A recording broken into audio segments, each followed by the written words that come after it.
Recording by SS recording studio Bajitpur मनीगाछ।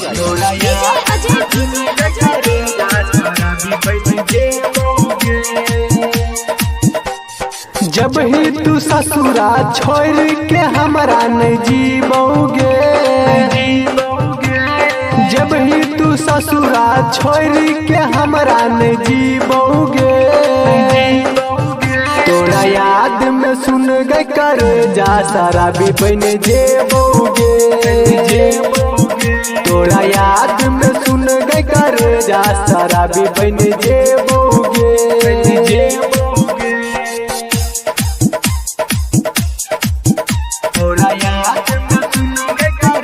Recording by SS recording studio Bajitpur मनीगाछ।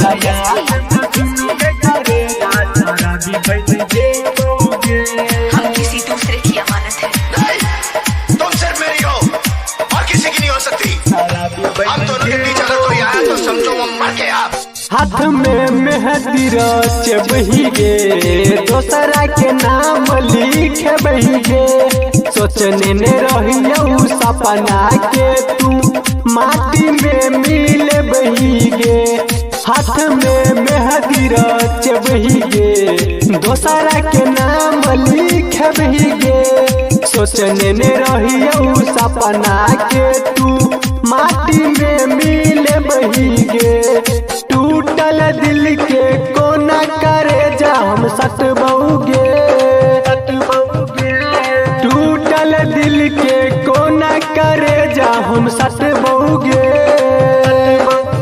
तोरा याद में सुन गए कर जा सारा भी बन जेबोगे, तोरा याद में सुन गए कर जा सारा भी बन जेबोगे।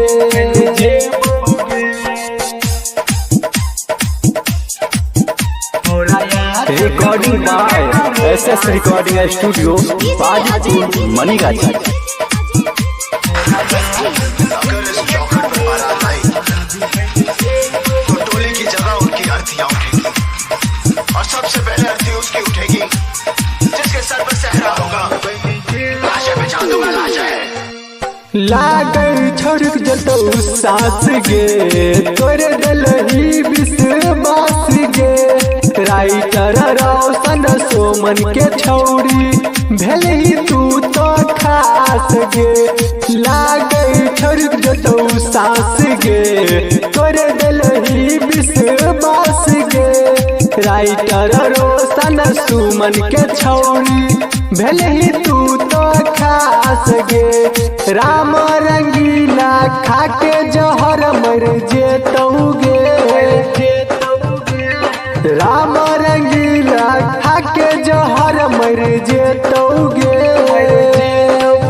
तोरा याद में सुन गए कर जा सारा भी बन जेबोगे, तोरा याद में सुन गए कर जा सारा भी बन जेबोगे।